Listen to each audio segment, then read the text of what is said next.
Hey folks, it's Matt Zachary, and welcome to Vax On, a weekly segment of my podcast Adaptations right here on the OffScrip network. Hey, I'm Allura Nanos. I'm a lawyer, a journalist, a mom of a teenage narcoleptic, and a professional big mouth. Lou and I go back 30 years as best friends, and we're here to have fun and bring you a layperson's guide to what the hell just happened this week in healthcare as America gets its Vax on and shows COVID the door. We're here together to learn, complain, and include you in the conversation. So join us on Twitter at VaxOnPod and share your stories and grievances using the hashtag VaxOn. All right, Matt, let's get at it. And we're back. Vax On. Hi, Matt. Allura here in the house. I'm here. And you know what? A lot has happened since I've been here. Well, we had to skip a week. Yes. We ran a great episode, though. We hope our listeners enjoyed rehearing or maybe for the first time hearing our epic show with Ms. Information. It was pretty amazing. There's still a lot of Ms. Information out there. There is. And they just allowed, I think the fourth vaccine boost thing from Pfizer is now approved by the FDA. Shots for everybody. And BB-8 is taking over the world. Yes. Since the last time I was in the studio, I have had 2 orthopedic surgeries, a root canal, and my son is enrolled in college. How's that for an update? I'm going to leave now. I'll see myself out. That was fantastic. I did. I had a foot surgery, then I had an elbow surgery, then I had the root canal, and here I am, and I've lived to tell the tale. Are you made of Lego? Can they just replace this part here and... What I'm made of is tapped out medical insurance. Oh, dear God. My insurance is like, excuse me, are you okay? I think this is a healthcare show. You know what's sort of funny to me? I don't know if you get those phone calls, like through my husband's job. I get these phone calls that are like, hey, do you want to do health coaching? And they call me and bug me all the time. And I sort of feel like, you guys, I've had like a million medical issues in the last 2 weeks. Maybe now you should call me and see if I'm all right. Like, this might be a good time, but no, it doesn't, like, whatever those algorithms are, they haven't lined up. My only issue is that my son still wants to wear his mask in school, which I respect and no one else does, but he's getting a little shit from his friends. Yeah. We told our kids tried to do that. They were like, I think I'm just going to wear it. I'm like, sometimes you should just take your cues from the people around you. I mean, I respect him. He's nervous. It makes sense. We want to own that as a dad and a parent. But yeah, like all of his friends aren't wearing it. And even his sister is like, why are you wearing this? He's like, I want to wear it. So, okay. I mean, I'm glad they don't have to anymore, but he feels compelled to do that. And wear the mask. Wear it. Fine. His breath stinks anyway. Yeah. Can you help my son learn to brush his teeth? I have to tell you, one of the things I love about masking is that it makes me not have to deal with other people's bad breath because I am very odor averse. Okay. Right? Like, so I can't deal with bad smells on any level. And I definitely can't deal with people's bad breath. So I have been in a reprieve from this for 2 years. Wait, is Certs still in business? Certs. Remember Certs? Do I remember Certs? Like, come on. With the little dots in them? Yeah, they were so great. I can't. Peppermint Certs. Do you know, they were like little life rafts with the blue in the middle? But also, I didn't realize that they were gone until just this moment. Oh, really? No, I did not. I have not thought about them. Poor Certs. Rip Certs. Not a sponsor. Although we take them as a sponsor. I would be so happy to. Certs came back. I could easily be paid in Certs. Like, they could just give me a giant Rubbermaid container full of Certs. They were way more pepperminty than the Lifesavers mints. They were really good. And then every once in a while, they'd hit you with the weird rainbow tutti frutti ones. Yeah, and you're like, the fuck is this? Like fruit stripe gum. No, stop that. I don't understand. Who authorizes that shit? Anyway, the FDA, maybe, teaser. We're going to talk about that later. The FDA? Yeah. That's sexy stuff. I know, it is. And cattle. We're back to cattle? I'm going to tell you about some cattle. Okay, I promise. I'm going to need to preface this episode. There are several WTF moments coming during this episode where, as I'm looking at these very interesting stories, I'm reading the details and I get to the details and I'm like, what the fuck is that? And how did that happen? Right. So I'm just going to, it's a disclaimer up front. These moments will happen. Live reaction. So I'm just letting you know. Not Oscar's moment, but that's coming. You're going to get annoyed, though. You're going to get annoyed today during the show. So let me put that out there. But we're starting with some levity, I understand. Well, we were. Oh, now we're not? Yeah, well, you're changing the script on me right now? I am, right in front of you. So I had planned the segment today about how comedy brings us together as a people. And one of the things truly that I love in the world, in the 2022 world, is that as all of us experience certain things all at the same time, we also experience the comedy that goes with those things. Like seeing the bottom of people's faces and you didn't know what they look like? Right. Like everyone wore masks. We all had mask memes and mask jokes. And I love that because I really feel like comedy is a way to bond. And you can look at things like memes and tweets and stuff like that to kind of get the pulse on exactly where we're going. And through the pandemic, it started with everybody kind of making fun of social distancing. Then it went to making fun of masking. Then it went to making fun of COVID regulations and vaccines and then boosters. And, you see the kind of the comedy go in line with whatever's happening. And truthfully, I really appreciate that. And I think it's part of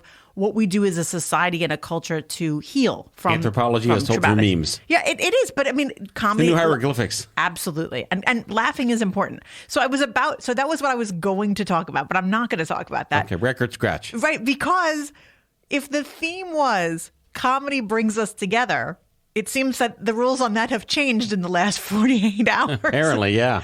At least from Chris Rock's point of view, comedy doesn't so much bring us together as it does get you smacked in the face.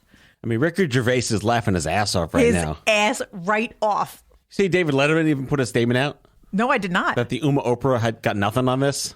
The Uma Oprah? That was the famous David Letterman, the one time he hosted the Oscars and he made fun of Uma Thurman and Oprah Winfrey by making fun of their names together. He did?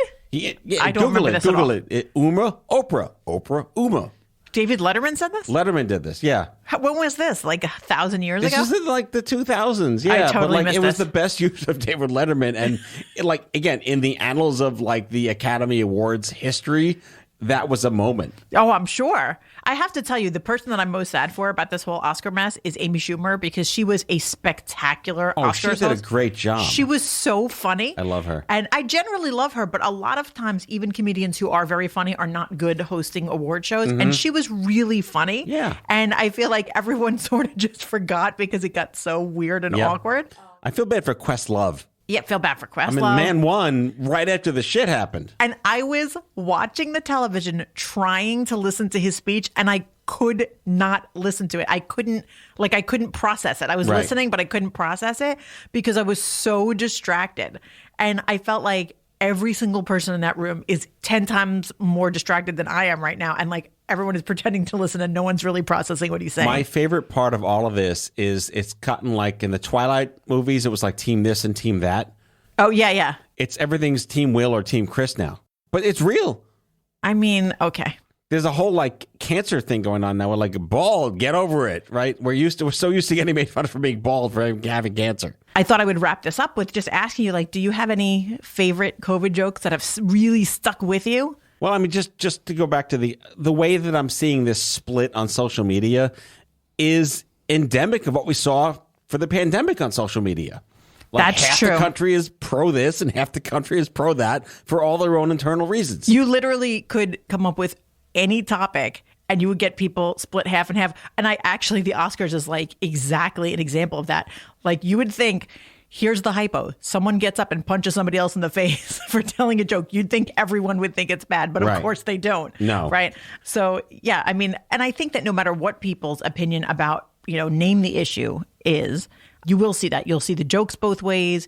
And I'm always here for good comedy, regardless of how the comedy is slanted. And of course, like having to quantify, we're aware that 900,000 people in this country died of COVID, but here's some jokes anyway. Yeah. That's just how you have to deal with it. Whenever I've spoken to people who deal with difficult circumstances, tragedy, illness, anything like that, I mean, the thing that we all hear over and over is, how'd you get through it? Well, laughing was really important. Right. And I think that in and of itself is an important point. Laughing is an important part of the human condition. It bonds us together. It helps us stay strong. So, to the extent that we can be funny and use comedy, we all should. I mean, Stupid Cancer, when it launched, was very edgy in its time, borrowing from other people who were trying to be edgy beforehand, which was not something you did in cancer. Right. We sold T-shirts that said, ovaries are for losers. Who needs nipples anyway? Bald is the new black. We were very snarky, and some of them were even more edgy than that, and it worked.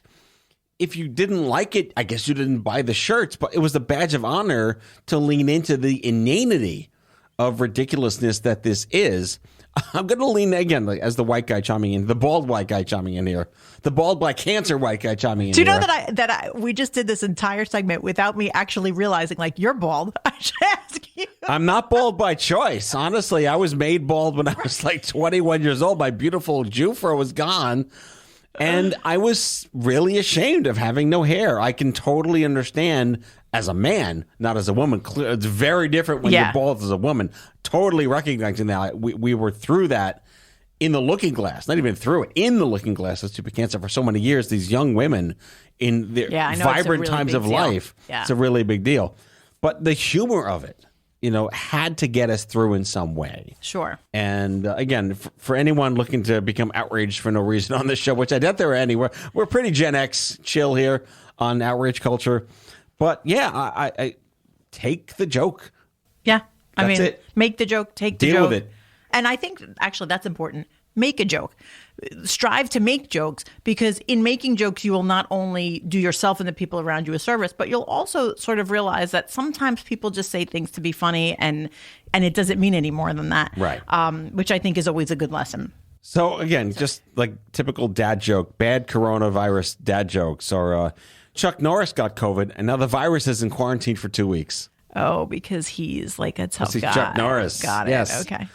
So the world's turned upside down because now old folks are sneaking out of the house at night while their kids are yelling at them to stay inside. I like that one. I also like this one. Like, if you need 144 rolls of toilet paper for a month-long quarantine, you should probably see a doctor, not about COVID-19. Yeah, there's definitely some issues going on inside your body if you need the Charmin Ultra Rolls or whatever. Did you see any of like the best memes and parodies from COVID? My favorite is the Chicago Cell Block Tango. The work from home cell block tango. That was one of my very favorites.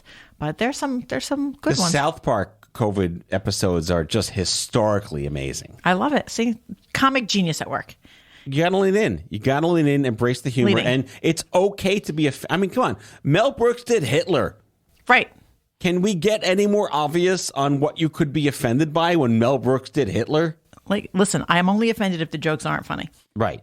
But anyway, listen, it's time to move on to the next segment, because I will say the first segment is over, which means that we're now done with anything funny, and we're on to things that are so fucked up you can't even believe they're happening. So engage rage. Engage rage. Ready? Okay. Fire up your rageometer. Okay.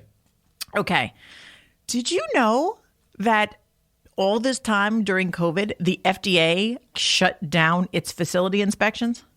Of everything it's supposed to inspect? Yes. Now, it didn't shut them down completely, but it's doing like half of what it's supposed to be doing. Okay, that sounds not good. It's not good. It's really, really not good. So the Food and Drug Administration isn't Food and Drug Administrating. Exactly. So can we talk some specifics? Because this is one of those things that, like, where are the conspiracy theorists on this shit? Okay. Right? So the whole point of the FDA inspections are to check that drugs are contaminant free and that there are no device flaws going on in making the drugs. That they work. And that the food supply is sanitary. Yeah. Like really important safety stuff. But there's more than just drugs. There's like diagnostics, there's medication. Yeah, there's like all kinds of stuff. There's like medical skin devices. Lotions, there's hair products, Yeah, anything FDA approved or cleared. Right, like remember Batman. Remember the 1989 Yes. Batman? That's what we're talking about, like everything, right? And so typically the FDA inspects about 12,500 facilities each year. And in 2021... which, by the way, 2021 is when we got the vaccine. So, like, people were out there still doing work in 2021. Yeah. Only 6,100. So about half were inspected, which is really scary to me. And we also inspect some foreign stuff, like, overseas stuff that make American products. That was even worse. Normally, they inspect about 3,000 a year. And in 2021, they only inspected 167. I can do math now. Yeah, like, is that, wait, hold on, but the details get even worse. Listen to this. In recent months, the inspections that actually have been done have brought up some alarming problems, such as a Family Dollar distribution facility in Arkansas. They found live and dead rodents in various states of decay. There's got to be some nutritional value there. Let's look at the bright side. Like, what is happening? Also, FDA inspectors have been probing Abbott Nutrition's baby formula manufacturing facility in Michigan because they found Sakazaki bacteria. Who? I don't know what Sakazaki is, but I love that word. That's the worst word ever. Right. It's the worst word ever. But like Sakazaki? Holy shit. Like tzatziki sauce. It's cucumber dill flavored baby formula. Hold on now. So this means that the FDA, they're deciding, okay, we're going to do half the inspections, right? The half that went out didn't go to the baby formula place? Right. The one place you should go. What were they inspecting? Nail polish remover? Yeah. Like, what? Where the priorities of things that can kill people. Like, babies. Who is in charge of this shit? Like, I can't. Like, my head is exploding as I'm reading this. That's insane. Yeah.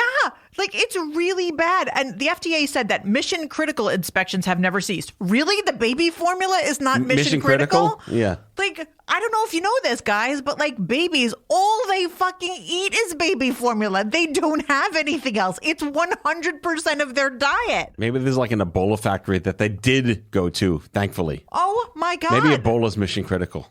Like, I'm really, really disturbed by this. And I understand that during the pandemic, everything shut down. Like, I get it. Right.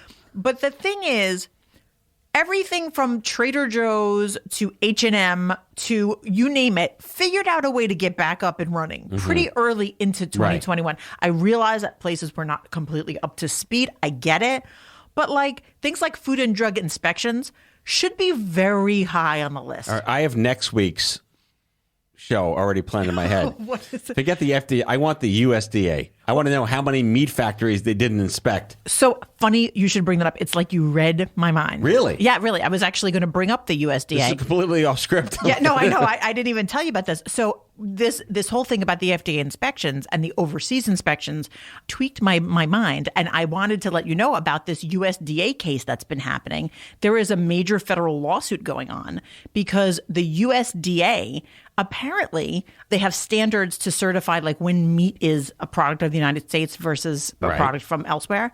And there's this whole lawsuit going on with cattle that are raised overseas, brought on a barge. They come into the U.S. for 5 minutes. They're killed 5 minutes after they get here, and then they're packaged as a product of the United States. And there's like a huge controversy. Wait, there's cowboats?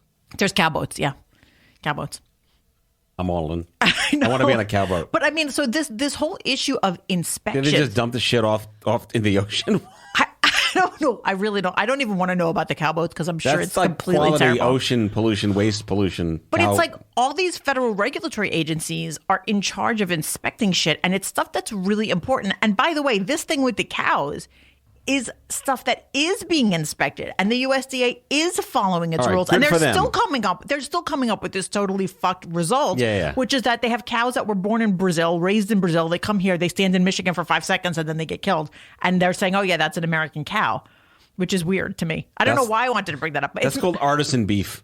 Yes, exactly. They're like, it's like immigrant beef. And I don't know enough about the beef industry to know how much that matters, like whether it, what the standards are overseas. But the idea of inspecting what we eat and what we use for medicine and what kind of, products we use is really important because God only knows what's happening to this shit elsewhere. So yeah, the FDA, like, get your act together. I understand that you're probably, I don't know, doing the best that you can, but can't you shut something else down that's like less important or hire extra people or something? Let's cut to break with one more joke. Okay. Because we got to go back to humor. All right. What was the average weather during the pandemic? The average weather. Room temperature. Oh, that's such a terrible joke. And we'll be right back.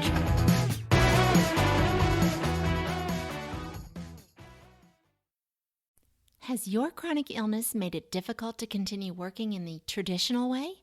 Want to learn how to find and create flexible remote work that both accommodates your chronic illness and generates an income? Join the Patients Getting Paid membership, a community of chronicpreneurs where people just like you find workshops and trainings, weekly updated condition-specific gigs, twice monthly coaching calls, co-workings, accountability, and the kindest community to support you on your path to make money while working from anywhere and taking good care of yourself.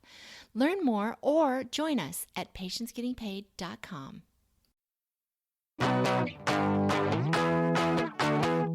Hey, Matt, we're back. We are. Yeah, time for the you know what? Sir Moment. Sir Moment. And guess what? By Menon. Costanza.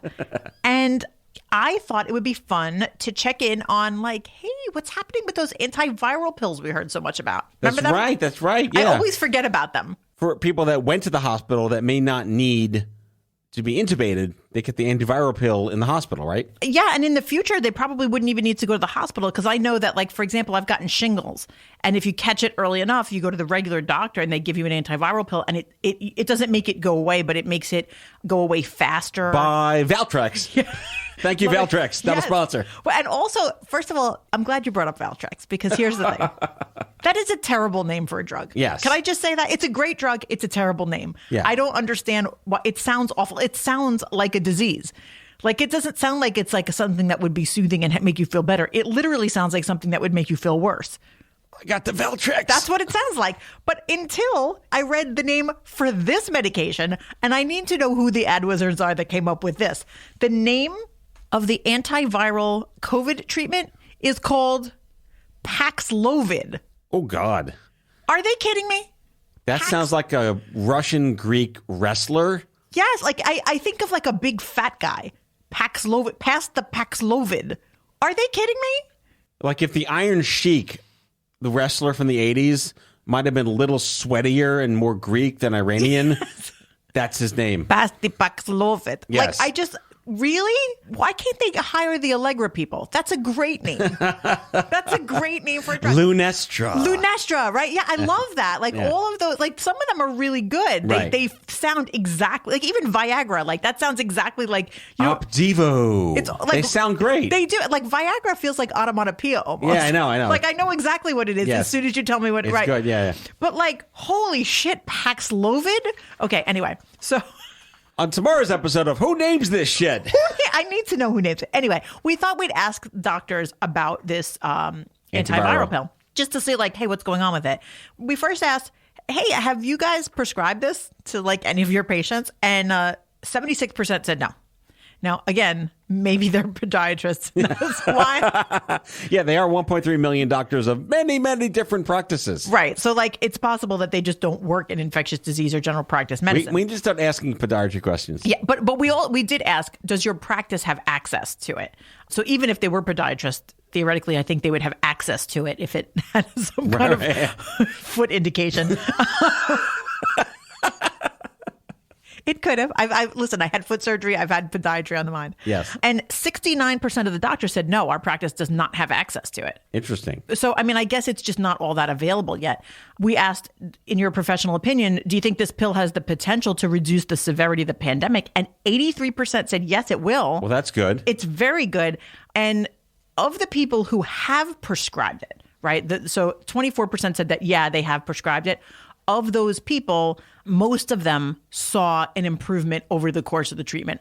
Only 4% said that they saw no improvement after prescribing it. But I mean, if 24% plus 4% is 100%, you're looking at 95% of the doctors who, quick math, maybe not accurate. That was impressive. But you're looking at like 9 out of 10 of the doctors who prescribed this saw an improvement. Yeah. So, I mean, that's really promising. I don't know what's holding it up. Probably the FDA is holding it up. I don't know. It's all the meat inspections. Yeah. They're like, wait, we're not expecting the baby formula. So, But yeah, I mean, it sounds like this is a good thing. I'm sure it will come around eventually. I also hope it takes a nice role in the developing nations' management of COVID-19. Because the vaccines are few and far between there. Maybe we should talk about this next time. The idea of taking an antiviral pill versus being subjected to the freedom and vaccines I was just going to ask you about that might be more adoptable by people who are terrified of the government taking your freedoms. I wonder if it will become controversial. My sense is that it will not become controversial. Way less controversial, in my opinion. Because it's a treatment, right? And also, no one will mandate you can't come to a theater until you have an antiviral pill. It doesn't. Right. It just won't work. That's not really the way that stuff works. Yeah, bring all your herpes without your Veltrex. Right. But I mean, I wonder that when people are, keeping in mind also people who are going to take the antiviral medication are going to be people who have the illness. Right. And sometimes that just changes your mind about things, right? Once you get sick, you just want to be done with it as soon as possible. And it just doesn't have that same sort of feeling as standing in line and getting a vaccine card and when you're feeling perfectly healthy. Right. So I expect to see that the antiviral pills are going to be an important part of combating the pandemic. And, I hope that this Paxlovid gets to market. Gesundheit. Yeah, I mean, it sounds too much like Pavlovian. I think that's what it is. Yeah, and yeah. I feel like I'm expecting a bell and some salivation with it. It also sounds like an Eastern European country during World War I. Yes. I come from Paxlovia, next to Transylvania. It would be great, though, if they were like, here's your Paxlovid. You take it as soon as the bell rings and you start to salivate. Oh, my God. Anyway. Thank you, Madison Avenue. They need to ask me these things. Where is Don Draper when you need him? Yes. So that's the end of that. Okay, so I have another thing that's going to piss you off. More. Yeah. Bring it on. I'm annoyed by it. Right. And it's about freaking COVID testing. Okay, well, we like COVID testing. I love COVID testing. COVID testing is the greatest thing ever because, granted, I know people aren't dying as much from COVID anymore, but it's really important to know if you have it because it's so highly transmissible. Right. And hey, what a spectacular tool to combat it from home testing. You could just put the thing up your nose. It's no big deal. You find out in 10 minutes if you have COVID. And if you do, you stay home. It's great. Right. So, but the tests are still difficult to come by. Okay. The supply chain of the tests? Yeah, it's not as easy as it But should did the be. government mail you your 4 tests? Yes, the government mailed me my 4. Also, New Jersey mailed me 2 that you have to do a freaking Zoom call. What? During it, they have to watch you put the thing up your nose. It's like the most ridiculous thing ever. Thank you, Phil Murphy. Yeah, I was like, this is the most complicated COVID test ever. So I COVID test every week because I'm in an orchestra and we all play together. Yeah. So we all test every week. So I am on the front lines of buying and taking COVID tests. I've taken every single Your brand. nose is bring it on today. And the thing is, they're so different. The different brands are so different in terms of their packaging and their procedures. Some of them are really user friendly and some of them are you figure it out. But this is a situation, just to break in here for a sec, where there should be some continuity across all the different brands of COVID test. Yeah, why can't they talk to each other? Right. Why are some of them 9 minutes and some of them are 15 minutes and some of them you have to upload a picture and some of them you don't? Also, can I just say this? The people that make the tests really piss me off with this. So all of the tests have the little pregnancy test kind of cartridge and you put the drops in, right? Yeah. Every single one of them has one line that says C and one line that says T. And for every one of them, the line that says C does not mean COVID. Right. The line that says C means control. Are you fucking kidding me? Right. Because these are made by nerds in labs, not for people. I don't understand. Why can't they just put the word that says control? Right. And the other word, if you print it and it says COVID, what? If you're going to put a letter, don't pick C. Right. Literally pick any letter other than C. It makes me irate. It's so ridiculous. This is not an economy where you want competition amongst home COVID tests. You want them to all be the same so everyone can do it the same and there's no confusion between this versus that versus this. It's not like Toyota versus Lexus versus Honda. Right, no one cares that you just get the ones that are on the shelf. You don't give a shit which ones they are. Right. So they should all be the same. Ooh, it's this brand of home COVID test. I can't wait to buy that one. 5-star rating on Yelp. On Yelp. But in addition to that, though, the companies making the COVID tests are apparently destroying them. Why?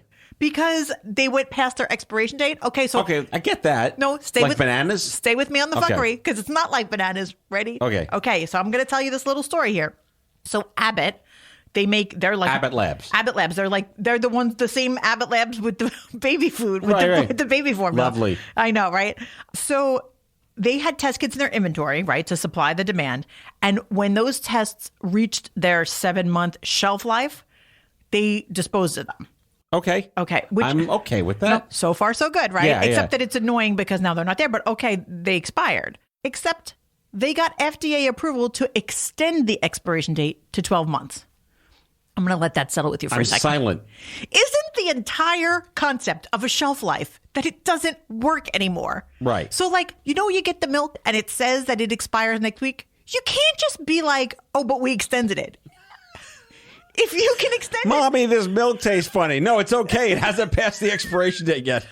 What are you talking about? Like, if it was something that could be extended by 5 more months. Like a car warranty. Right. It's not a car warranty. It either is or it is not the shelf life. Right. The whole concept of a shelf life is that the thing doesn't work past that. It's like when you find the Xanax in your medicine cabinet, but it expired in 2002. You're like, yeah, take it anyway. It doesn't work. It's not going to hurt you. Usually it works anyway.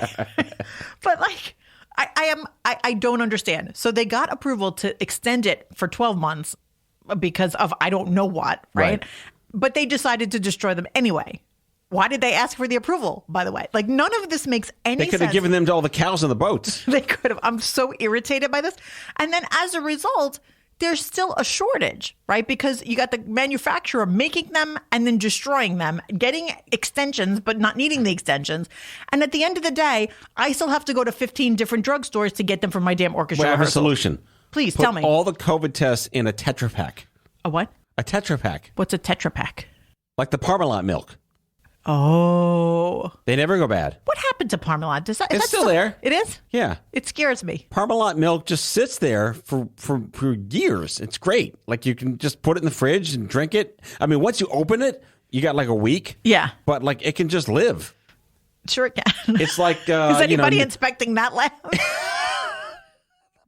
the Parmalat lab. Another terrible name for a product. Or like even the coconut waters in Tetra Paks. Like they last forever. That's the name of it? Tetra a Pak? Tetra Pak, yeah. Where do you get this language from? Who tells you this stuff? The people that made the drug, the Valtrex drug. The The Pavlovia, whatever it's called. Transylvania. So, I mean, basically, so what's happening here, right, is that Abbott Labs, it's like they made all the tests that they could make. Then they got rid of them because they had too many. Then they fired people because they thought we didn't need the tests anymore. Now they're back to needing to hire a bunch of people because now, even though the pandemic is receding a bit, more people are testing because it's supposed to be easy to test large groups of people. So now like schools are testing and stuff like that. By the way, disclosure, Abbott Labs, not owned by Greg Abbott. Thanks, that's helpful. I just had to put that in there. Governor I know Greg. the listeners were very confused. Governor Greg Abbott, not a sponsor. Definitely not a sponsor. No. For sure, no. So, For like, sure, no. the whole situation with testing is a shit show right now. Right. And it's like, I honestly cannot believe that we still haven't figured this out. What I would have expected is that where we are with the testing is where we were with the fidget spinners, which is like fidget spinners came onto the scene, everybody wanted them, and in 10 days, they were literally everywhere. You could not avoid them. Right. And then people bought them, and then eventually it was like nobody really cared about them, so you would find them in the discount racks, and they would just be extra everywhere. And now like, it's Poppets. Right. And now it's Poppets, right? And they're everywhere. And then soon we won't need them anymore. They'll be in the dollar store. Right. So like that's sort of what I expected with the COVID test, that there was a big rush to kind of hurry up and meet the demand. And now they would just be everywhere. And no matter how many you needed, they would be very easy to find. And more people are using them. But it seems like the companies making them are trying to like stay ahead of whatever the trend is. Right. So that they don't employ people needlessly or whatever. Well, you never know. The BB-8 wave's coming over here to the U.S. now. Oh, no. B2A, I'm calling it BB-8, whatever Yeah. it is. Oh, I love BB-8. Sponsored by Lucasfilm. Sure it is. Hey, why not?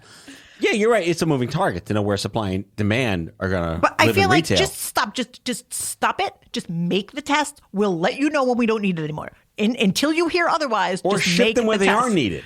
Right, like just make them. Someone will need them. Just Right. don't worry about it, okay? Like it's not up to you to predict the market trends. Just make the fucking tests. Someone will buy them, and don't worry about it because I don't want to go into the store and I need 30 COVID tests and I can't get them. Right. It's like Wayne Gretzky's skate where the puck's going to be. Also, can I just say this? If we have the technology to take the little tube that you put the solution in and make a little perforated hole in the box so that you could stand it up, why are we not just doing that all the time? Because agencies, packaging services. I'm just saying you got to be able to stand the thing up. If you can't stand it up, it's going to make a mess. All right. So- This message not approved by device manufacturers. I mean, all they have to do is just ask me. That's all I'm asking. Just ask me. I'll tell you what you need to do. Allura. What Is a it that great hard? show. We went from dad jokes to Cows. cow boats To rats. to rats and cockroaches to baby formula factory manure to also. Yeah, this has been a great show. It has been. Maybe one of our best. Yeah. Well, listen, that's why I'm here in person. The rage sine curve is, Do you like that? Is doing very well today. Listen, you're going to have to take this and you're going to have to keep it with you for the next 2 weeks because I will not be here next week. I will be on vacation. Yes. And I will be on a much needed vacation. After your 11 surgeries. After yes. my 11th surgery. And what I'm hoping is that I do not get stuck overseas with COVID. Because, nice knowing you. Yes. So I filled out all my forms and I'm ready to go away and come back COVID free. Well, with that said, bon voyage, Godspeed, and happy COVID testing. Paxlovid. Paxlovid. Make up a jingle for that next time, will you? All right, next time. Who are the Ant Wizards? All right, folks. See you next week. Bye, Matt. That's all for now. If you like Vax On, be sure to subscribe, leave a review on Apple Podcasts, follow us on social, and tell all your friends to listen. Tell us your shit show of a healthcare story by leaving a message for us at 855-AUDIO-66, and we might just use it in a future show. Vax On is a product of OffScrip Health. We are a healthcare engagement company built for patients and caregivers by patients and caregivers. Our executive producers are Matthew Zachary and Andrew McDowell. Our senior producer is Brianna Seeley. Our hosts are Matthew Zachary and Allura Nanos. It is recorded, mixed, and edited by Brianna Seeley. For advertising and media inquiries, email media@offscrip.com. That's media@offscrip.com. For more information, visit offscrip.com.